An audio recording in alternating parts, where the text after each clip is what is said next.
তুমি কি কখনো গভীর রাতে বইয়ের দিকে তাকিয়ে থেকেছ আর মনে মনে বলেছ, এই পড়াশোনা করে আসলে কি হবে? চারদিকে সবাই ঘুমিয়ে, ফ্যাফেনের শব্দ ছাড়া আর কোনো আওয়াজ নেই।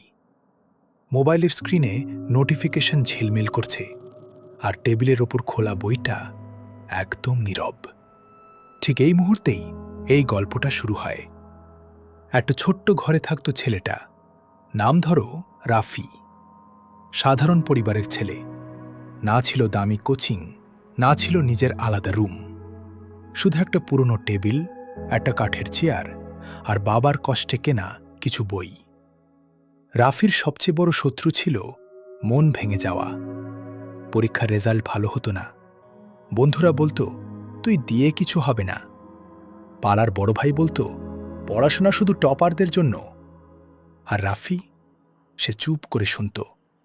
বুকের ভেতর কষ্ট জমত, কিন্তু কাউকে কিছু বলতো না। একদিন রাতে রাফি বই খুলে বসেছিল, কিন্তু পড়া ঢুকছিল না মাথায়। হঠাৎ সে বই বন্ধ করে আকাশের দিকে তাকালো। নিজেকে প্রশ্ন করল, আমি কেন পড়ছি? শুধু পরীক্ষায় পাশ করার জন্য, নাকি নিজের জীবন বদলানোর জন্য? এই প্রশ্নটাই সব কিছু বদলে দিল। পরদিন থেকে রাফি আলাদা করে পড়তে শুরু করল। ঘন্টা গুনে না, নম্বরের চিন্তাও কম করল। সে পড়তে লাগলো বুঝে, নিজের জন্য। সে বুঝে গেল পড়াশোনা মানে শুধু বই মুখস্থ করা না, পড়াশোনা মানে নিজেকে শক্ত করা। যেদিন মন চাইত না সেদিনও সে পড়ত, কারণ সে জানত মুড আসার অপেক্ষা করলে কখনো সফল হওয়া যায় না।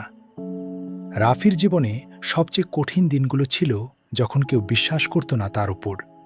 কিন্তু সে নিজেকে বলতো, আজ আমি হাল ছাড়লে ভবিষ্যতের আমি আমাকে ক্ষমা করবে না। এই একটা লাইন, এই একটা বিশ্বাস তাকে এগিয়ে নিয়ে যেত প্রতিদিন। সময় বদলাতে লাগল। একদিন হঠাৎ করে একটা পরীক্ষার রেজাল্ট এলো।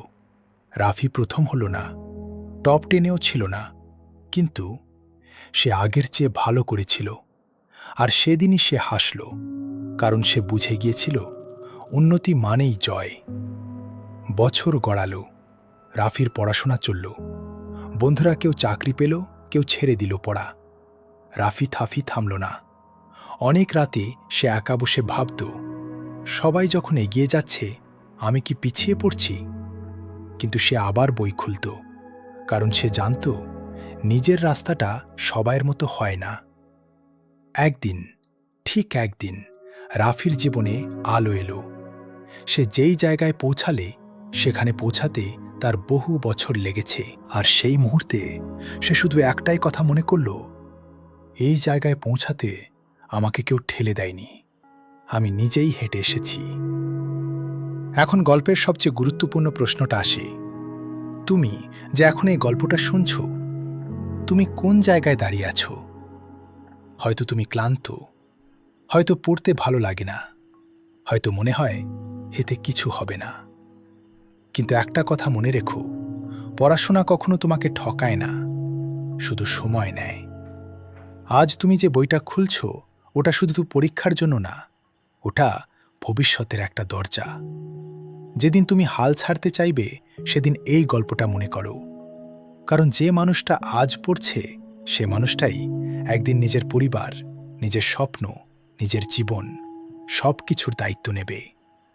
যদি এই গল্পটা তোমার ভেতরে একটু হলেও আগুন জ্বালিয়ে দেয়, তাহলে এখনই একটা সিদ্ধান্ত নাও। আজ নয়, কাল নয়, এখন। এই গল্পটা যদি তোমার ভালো লেগে থাকে, ভিডিওটা লাইক দাও, তোমার বন্ধুর সাথে শেয়ার করো, আর এমন আরও গল্প পেতে চ্যানেলটা সাবস্ক্রাইব করতে ভুলবে না। কারণ তোমার গল্পটাও একদিন কারো অনুপ্রেরণা হবে।